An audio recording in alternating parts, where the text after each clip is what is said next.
Marquinhos est avec Dominique Armand. Quel bonheur, c'était plus facile à vivre sur le terrain ou sur la touche? Ouais, c'est comme tu as dit, c'est très difficile, franchement. Sur le terrain, tu es là, tu fais les choses. Mais ça montre la valeur de l'équipe. On a fait un grand match, on a vraiment mérité cette qualification sur les deux confrontations. Il n'y a pas de...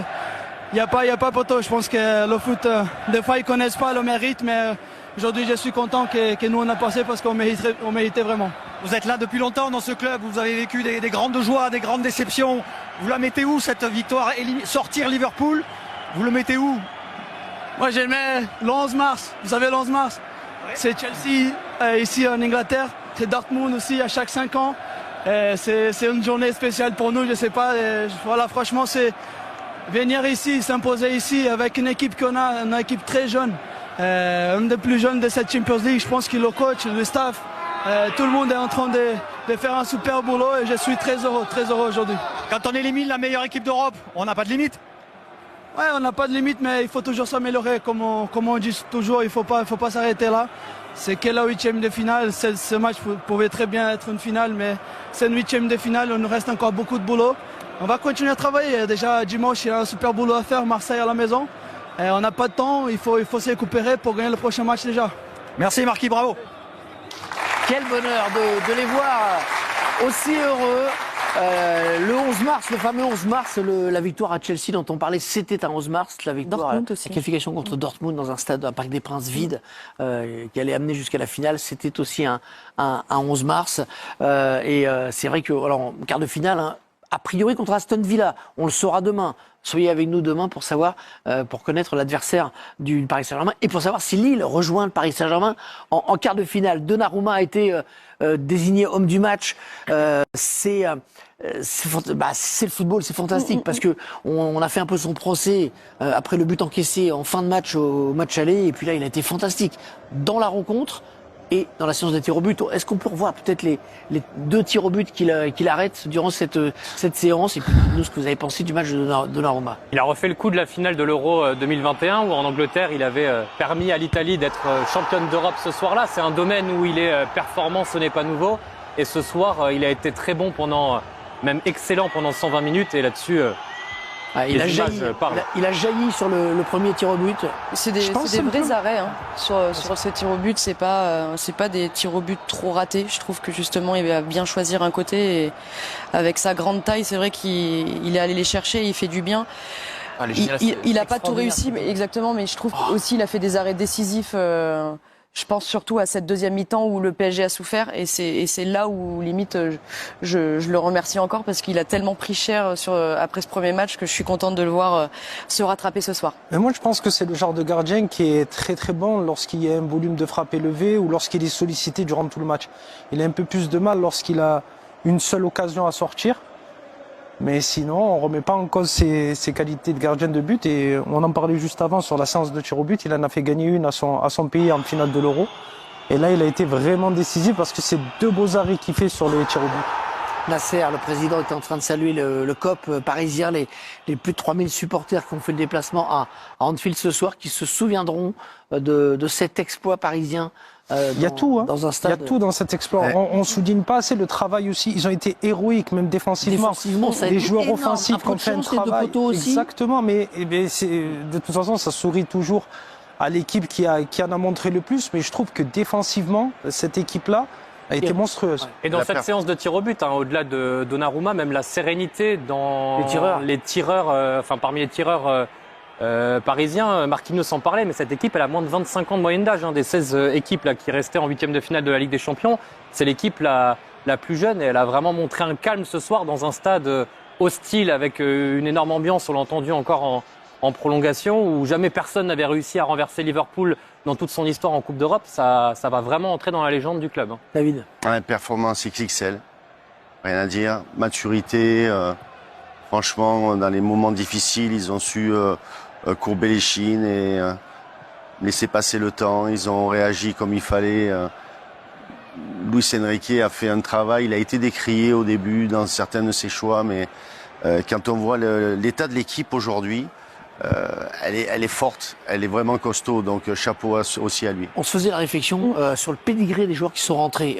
Beaucoup moins prestigieux que ceux de Liverpool, mais à l'arrivée qui ont beaucoup plus pesé sur les prolongations. Et je pense que c'est ça aussi l'élément marquant ce soir, c'est qu'au moment des changements, on se dit ah ouais quand même Liverpool ils ont Gakpo. Et on voyait des bons joueurs rentrer pour Paris, mais en fait, on se rend compte que la gestion d'Enrique, elle a été payante finalement ce soir, parce que les joueurs qui sont rentrés, ils ont l'habitude de jouer dans le collectif. Et la prolongation, elle a été nettement à l'avantage de Paris, parce que des joueurs peut-être moins prestigieux se fondent totalement dans le collectif, parce qu'ils jouent souvent aussi en Ligue 1, que la rotation, elle marche bien, la concurrence, elle est saine. Et ça, c'est vrai que c'est tout le mérite du coach Luis Enrique. On voit le tir au but victorieux de Désiré Doué, qui a fait une entrée magistrale, qui aurait pu marquer dans la prolongation. Bon. Il a eu 2 frappes qui sont passées à quelques millimètres du poteau. Oui, ça aurait pu être le héros avant même la séance de tir au but. Il est dans la ligne droite de ses performances depuis quelques semaines et mois maintenant. Désiré Doué, et Doué, je trouve, résume aussi la progression de cette équipe-là. C'est un joueur qui, quand il est arrivé de Rennes, était très timoré en début de saison. Il a eu 3-4 mois. Exactement. Jouer, hein. Et ensuite, il a pris son envol lors d'une entrée en jeu en Ligue des Champions où il avait été décisif. Et il est métamorphosé. Moi, je suis admiratif de ce que fait le Paris Saint-Germain. Ils avaient fait naître chez moi de l'optimisme après l'aller. Il en faut quand même pour me rendre optimiste. Mais franchement, mais ce qu'a fait Luis Enrique, c'est le moment pour moi de manger mon chapeau. Je veux dire, il les a métamorphosés. Il y a le travail d'un entraîneur qui est prégnant, que l'on voit, la métamorphose de certains joueurs, la progression de Dembélé, de tous ces mecs-là. C'est incroyable ce qu'ils ont réalisé. Bravo. Ouais, non, on l'a tous critiqué, Luis Enrique. On n'aimait pas sa communication, on n'aime toujours pas sa communication. On comprenait pas trop sa gestion, mais force est de constater qu'aujourd'hui, son travail paye et que cette équipe fait des choses assez merveilleuses. Sur le tableau, là, sur les équipes restantes, bonne chance à celui qui va se taper le PSG. Aston Villa, a priori, ou Bruges, mais Aston Villa, a priori, en quart. Il y a eu 3, on le rappelle, à l'aller pour Aston Villa. Le Barça peut être magique par phase, mais aujourd'hui, en termes collectifs, en termes d'équipe, pour moi, c'est le PSG qui est la meilleure équipe. Aston Villa, petite parenthèse, entraîné par Unai Emery, ancien du Paris Saint-Germain, qui reviendrait au Parc des Princes. Faudra attendre demain pour savoir. Le PSG est une équipe aussi qui défend très bien, on l'a vu ce soir. Et ça, c'est aussi c'est une qualité qui permet à des équipes d'aller loin. Il y a une progression depuis le début de la saison, il y a une identité de jeu visible semaine après semaine, il y a un collectif qui a pris forme, il y a des joueurs interchangeables. Franchement, cette équipe, elle a de moins en moins de défauts et on l'a vu ce soir. Vous avez dû vibrer chez vous, vous qui nous regardez ce soir sur Canal+ Foot. Sachez qu'on a vibré aussi dans ce studio. Regardez l'ambiance sur le plateau au moment du tir au but de Doué.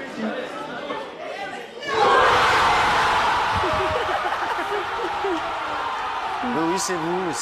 Voilà. Comme je le dis, le plateau du CCC, c'est le stade sans les fumigènes. Voilà, on est bien. Et c'est vrai que les gens ont vibré avec ces émotions. Le COP parisien est encore en place à Anfield. On les a beaucoup entendus, les supporters du Paris Saint-Germain, ce soir. Eux aussi, ils ont éteint les supporters adverses, comme les joueurs l'ont fait sur la pelouse. Et une pensée aux autres qui ont été virés du stade aussi. Oui, parce que Jérémy Ménez, vous dites, a été viré du stade, c'est ça ?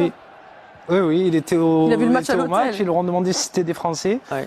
Et lorsqu'il a répondu, ils lui ont dit pour sortir du stade. Pour avoir subi ça à Chelsea il y a quelques années, c'est vrai qu'ils sont tirés à la 70e minute dans en les tribunes comme ça. Vous êtes des Français, on vous vire, soi-disant que vous n'êtes pas en sécurité. Alors, vous avez reconnu ? Alors que les gens, non, pas du tout. Hervé Matou. Hey, get out. Je vais donner un autre point positif à Luis Enrique, et je sais que je n'ai pas beaucoup donné, c'est que j'aime bien moi les entraîneurs qui sont communicatifs, qui prennent pas une tête d'enterrement quand leur équipe marque un but. Et là, pour le coup, il nous a offert un spectacle, Sidney et Paul, pendant le match, après le match. D'abord, je vois que Virgil van Dijk est avec Dominique Armand, et ensuite on verra la caméra isolée sur Luis Enrique. Allez-y, Dominique. Virgil, vous devez être très déçu ce soir, mais est-ce que Liverpool méritait mieux ce soir ?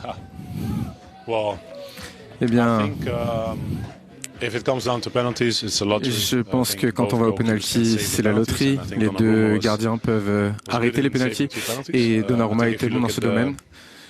Si vous regardez le match, on a montré un visage différent de la semaine dernière. Mais bravo au Paris Saint-Germain. Ils ont été très bons, selon moi, sur les deux matchs. Ils ont bien sûr la qualité pour faire mal à n'importe quel adversaire. Leurs attaquants sont très dangereux et leur entraîneur, Luis Enrique, en a fait une très bonne équipe. Je pense que c'était un très bon match à regarder pour un supporter neutre. Il y a eu beaucoup de hauts et de bas, mais le sentiment que j'ai maintenant, c'est la déception.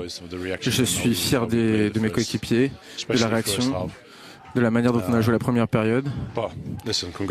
Mais bravo au Paris Saint-Germain et bonne chance à vous. Est-ce que c'est la meilleure équipe que vous avez affrontée cette saison? En Ligue des Champions ou dans n'importe quelle compétition? Leurs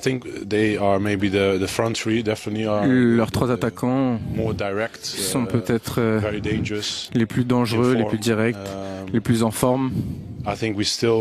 Je pense qu'on a créé de bonnes occasions contre eux, mais on n'a pas réussi à marquer ce soir. Et ils ont été très bons.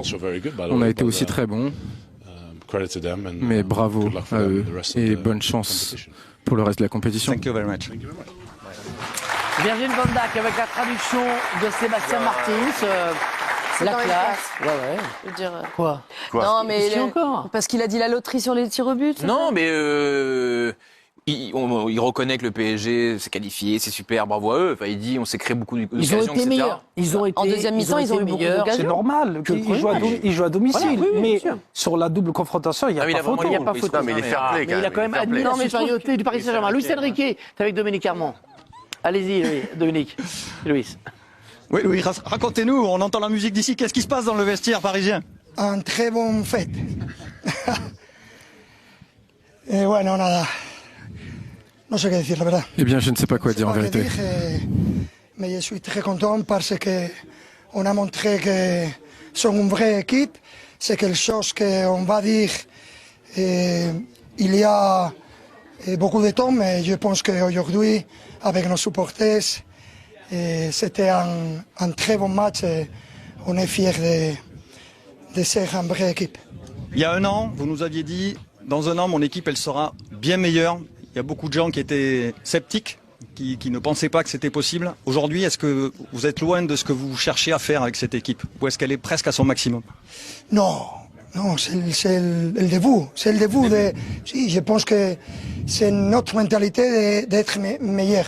Aujourd'hui, c'est un match très difficile parce qu'ils sont une très bonne équipe, ils sont pressionnés beaucoup et c'était difficile de maintenir le ballon, mais je pense qu'avec la mentalité, la personnalité et surtout Gigio, on a pu gagner le match, gagner 0-1. Bueno, on doit penser à rester, récupérer et gaudir de la fête. Justement, vous avez gagné beaucoup de choses dans votre carrière et on vous a vu exploser de joie, partager avec vos joueurs, avec les supporters. Cette victoire, éliminer Liverpool, c'est quelque chose de très fort à vos yeux? Je pense que oui. Ils sont finis la phase de groupe comme premier. Ce sont une très bonne équipe et je pense qu'aujourd'hui, on a montré que on aime jouer à football, et quel que soit les stades, quelle que soit l'ambiance. C'est très belle d'avoir cette équipe et je pense qu'aujourd'hui c'est un match pour tous nos supporters. Bravo pour la qualification et bravo pour le français. Merci. Effectivement, il y a un déclic, on a Tout qui se débloque. le Mais même sourire. la com est top, enfin, et il y a du français. Mais laissez-le avec sa com. Mais j'aime bien, moi. Il est bien avec sa com. On comprend que Bah, je préfère comment il est ce il soir. a beaucoup progressé en français. Tiens, Bien. avant de voir les autres matchs rapidement, Paul, Sidney, montrez-nous les images inédites que vous avez sur le match de Luis Enrique. Oui, parce qu'il est passé par toutes les émotions avant d'être extatique, Luis Enrique. Mais il a, en tout cas, été un spectacle à lui tout seul. Ça, c'est tout début du match. Sidney, on le voyait donner des consignes. Il exulte sur le but marqué par Ousmane Dembélé. Puis après, il va passer un peu par toutes les émotions. La peur, la réflexion, bien sûr, la tension en deuxième période. Et puis, finalement, la joie à la fin. Il a maîtrisé, lui aussi, son match de son côté. Oui, là, on n'avait pas l'habitude, peut-être, cette joie de fin de match. Mais pendant le match, c'est un entraîneur qui est expressif, qui essaie toujours de trouver des solutions avec ses adjoints, il est toujours dans la communication avec les mains, et je trouve que ça c'est intéressant parce que ça rejaillit sur ces joueurs finalement, et ils arrivent à l'accepter. Alors des fois ça peut avoir un côté négatif quand ça peut vous inhiber, oui. Et là du coup pour le Paris Saint-Germain, pour cette équipe-là, ça les rend meilleurs et ça les aide. Il est en train de réussir sa mission avec le Paris Saint-Germain, son équipe est complètement transformée, et pour le coup maintenant il y a une vraie identité de Luis Enrique. Regardez ces images, regardez cette énergie qu'il transmet à ses joueurs avant finalement d'être au 7e ciel, lui aussi, l'entraîneur du Paris Saint-Germain, qui a rendu une copie parfaite ce soir. Superbe ces images. Quelle tension sur le banc quand on vit des moments comme ça. C'était belle, c'est absolument magnifique. Beaucoup d'authenticité, je trouve, dans ce qu'il vit, ce qu'il dégage, etc. On sent que l'émotion, elle n'est pas feinte, la joie, elle est totale, et dans les mots qui sont les siens, il n'y a pas de revanche non plus. Parfois, on peut profiter d'une belle victoire pour dire « je vous avais dit, nanana ». Il est dans l'émotion, la description de ce qu'il a réussi. C'est parfait. Il est sûr de lui. On reviendra en longueur et en images dans le CFC sur ce match des Parisiens qui donc affronteront a priori Aston Villa. On le saura demain. Demain, on verra également si Lille se qualifie. J'en profite juste, petite parenthèse, pour associer à la réussite de ce match l'arbitre, Monsieur Kovacs, que j'ai trouvé absolument formidable dans sa gestuelle, dans ses décisions, dans tout. Il a dans sa pédagogie avec les joueurs. Du début à la fin. Lille, de les voir aussi heureux. Le 11 mars, le fameux 11 mars, la victoire à Chelsea dont on parlait, c'était un 11 mars, la victoire, la qualification contre Dortmund dans un stade, un Parc des Princes vide, qui allait amener jusqu'à la finale, c'était aussi un 11 mars. C'est vrai que, alors, en quart de finale, a priori contre Aston Villa, on le saura demain. Soyez avec nous demain pour savoir, pour connaître l'adversaire du Paris Saint-Germain et pour savoir si Lille rejoint le Paris Saint-Germain en quart de finale. Donnarumma a été désigné homme du match. C'est le football, c'est fantastique parce que on a fait un peu son procès après le but encaissé en fin de match au match aller, et puis là il a été fantastique dans la rencontre et dans la séance des tirs au but. Est-ce qu'on peut revoir peut-être les 2 tirs au but qu'il arrête durant cette séance, et puis nous ce que vous avez pensé du match de Donnarumma? Il a refait le coup de la finale de l'Euro 2021 où en Angleterre il avait permis à l'Italie d'être championne d'Europe ce soir-là. C'est un domaine où il est performant, ce n'est pas nouveau, et ce soir il a été très bon même excellent pendant 120 minutes, et là-dessus il a jailli sur le premier tir au but.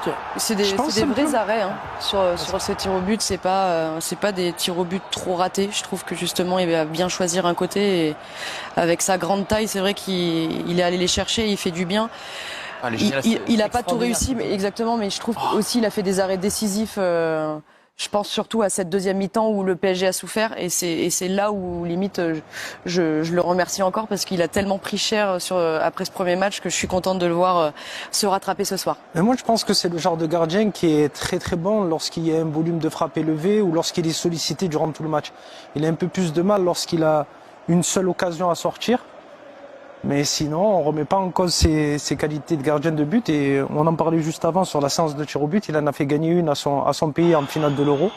Et là, il a été vraiment décisif parce que c'est 2 beaux arrêts qu'il fait sur les tirs au but. Nasser, le président, était en train de saluer le COP parisien, les plus de 3000 supporters qui ont fait le déplacement à Anfield ce soir, qui se souviendront de cet exploit parisien.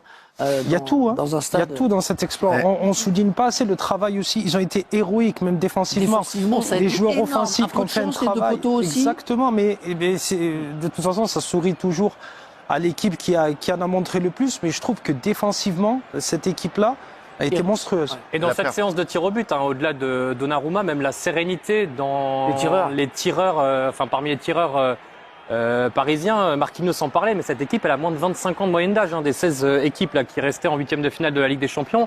C'est l'équipe la plus jeune, et elle a vraiment montré un calme ce soir dans un stade hostile avec une énorme ambiance. On l'a entendu encore en prolongation où jamais personne n'avait réussi à renverser Liverpool dans toute son histoire en Coupe d'Europe. Ça va vraiment entrer dans la légende du club. David. Ouais, performance XXL, rien à dire. Maturité, franchement, dans les moments difficiles, ils ont su courber les chines et laisser passer le temps. Ils ont réagi comme il fallait. Luis Enrique a fait un travail, il a été décrié au début dans certains de ses choix, mais quand on voit l'état de l'équipe aujourd'hui, elle est forte, elle est vraiment costaud, donc chapeau aussi à lui. On se faisait la réflexion sur le pédigré des joueurs qui sont rentrés. Beaucoup moins prestigieux que ceux de Liverpool, mais à l'arrivée qui ont beaucoup plus pesé sur les prolongations. Et je pense que c'est ça aussi l'élément marquant ce soir, c'est qu'au moment des changements, on se dit ah ouais quand même Liverpool ils ont Gakpo. Et on voyait des bons joueurs rentrer pour Paris, mais en fait, on se rend compte que la gestion d'Enrique, elle a été payante finalement ce soir, parce que les joueurs qui sont rentrés, ils ont l'habitude de jouer dans le collectif. Et la prolongation, elle a été nettement à l'avantage de Paris, parce que des joueurs peut-être moins prestigieux se fondent totalement dans le collectif, parce qu'ils jouent souvent aussi en Ligue 1, que la rotation, elle marche bien, la concurrence, elle est saine. Et ça, c'est vrai que c'est tout le mérite du coach Luis Enrique. On voit le tir au but victorieux de Désiré Doué, qui a fait une entrée magistrale, qui aurait pu marquer dans la prolongation. Bon. Il a eu 2 frappes qui sont passées à quelques millimètres du poteau. Oui, ça aurait pu être le héros avant même la séance de tir au but. Il est dans la ligne droite de ses performances depuis quelques semaines et mois maintenant. Désiré Doué, et Doué, je trouve, résume aussi la progression de cette équipe-là. C'est un joueur qui, quand il est arrivé de Rennes, était très timoré en début de saison. Il a mis 3-4 mois. Exactement. Et ensuite, il a pris son envol lors d'une entrée en jeu en Ligue des Champions où il avait été décisif. Et il est métamorphosé. Moi, je suis admiratif de ce que fait le Paris Saint-Germain. Ils avaient fait naître chez moi de l'optimisme après l'aller. Il en faut quand même pour me rendre optimiste.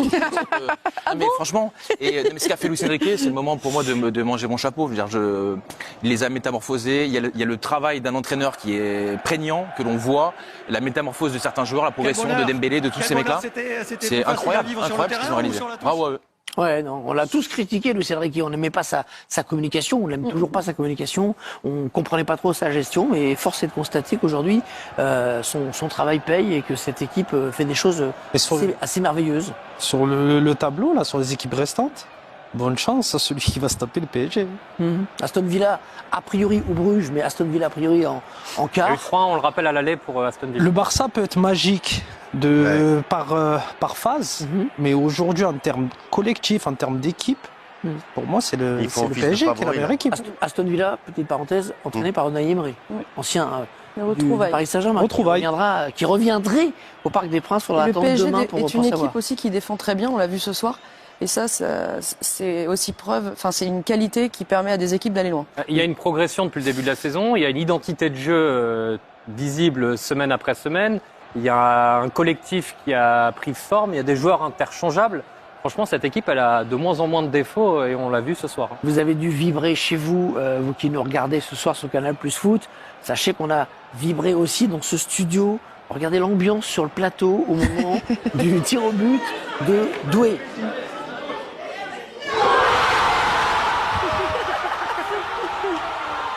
Oui, c'est vous. Voilà.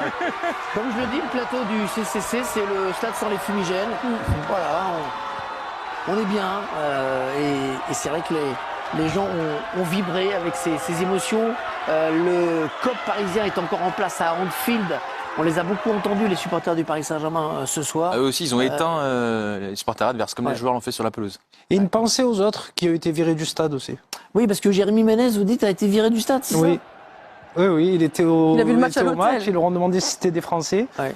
Et lorsqu'il a répondu, ils lui ont dit pour avoir sorti du stade. Pour avoir subi ça à Chelsea il y a quelques années, c'est vrai qu'ils sont tirés à la 70e minute dans les tribunes comme ça. Vous êtes Français, on vous vire, soi-disant que vous n'êtes pas en sécurité. Alors, vous avez reconnu ? Alors que les gens, non, pas du tout. Hervé Matou. Hey, get out. Je vais donner un autre point positif à Luis Enrique, et je sais que je n'en ai pas beaucoup donné, c'est que j'aime bien moi les entraîneurs qui sont communicatifs, qui prennent pas une tête d'enterrement quand leur équipe marque un but. Et là, pour le coup, il nous a offert un spectacle, Sidney et Paul, pendant le match, après le match. Non, d'abord, je vois que, avant de voir les autres matchs rapidement, Paul, Sidney, montrez-nous les images inédites que vous avez sur le match de Luis Enrique. Oui, parce qu'il est passé par toutes les émotions avant d'être extatique, Luis Enrique. Mais il a, en tout cas, été un spectacle à lui tout seul. Ça, c'est tout début du match. Sidney, on le voyait donner des consignes. Il exulte sur le but marqué par Ousmane Dembélé. Puis après, il va passer un peu par toutes les émotions. La peur, la réflexion, bien sûr, la tension en deuxième période.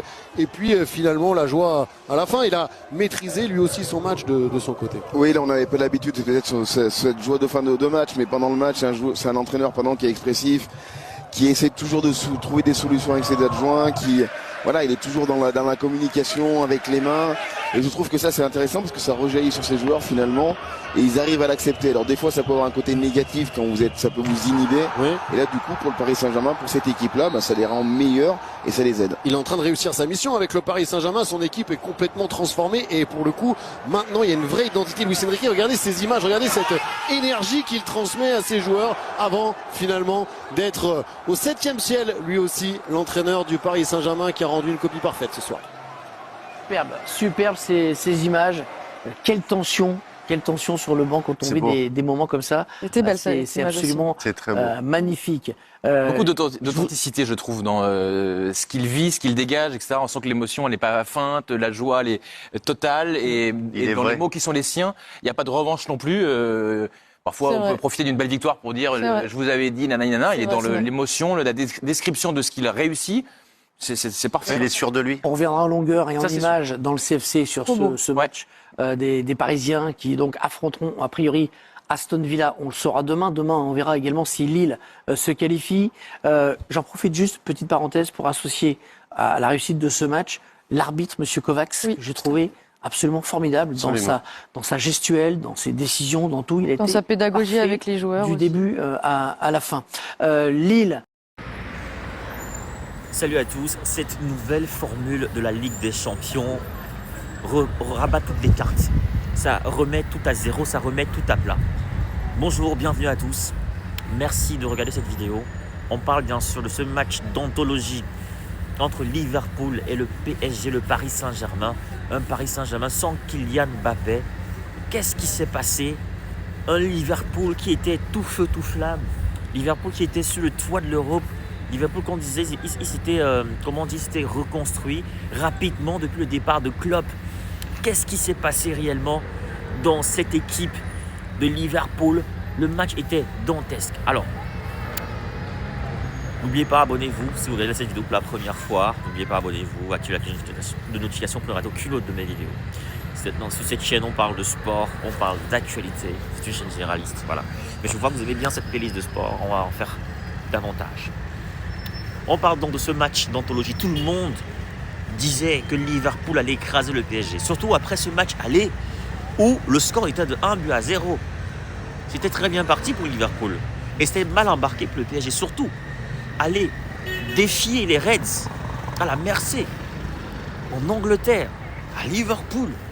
C'était une mission presque impossible. C'était une mission presque impossible, les amis. Il faut se dire la vérité. Le PSG a réalisé un exploit, surtout un PSG post-Kylian Mbappé. Un PSG post-Kylian Mbappé, il faut dire les choses telles qu'elles sont. Un PSG post-Kylian Mbappé. Parce que oui, c'était lui la star de l'équipe. Aujourd'hui, il n'est plus là. Enrique avait dit, franchement, l'équipe elle est forte et tout. Il a été super critiqué en France. Il est sur le qui-vive. Tout le monde attend sa moindre erreur, sa moindre faute.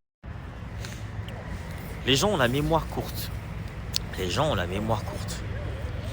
Les gens oublient que Luis Enrique, c'est lui qui a renversé, c'est lui qui a fait une remontada incroyable avec le Barça.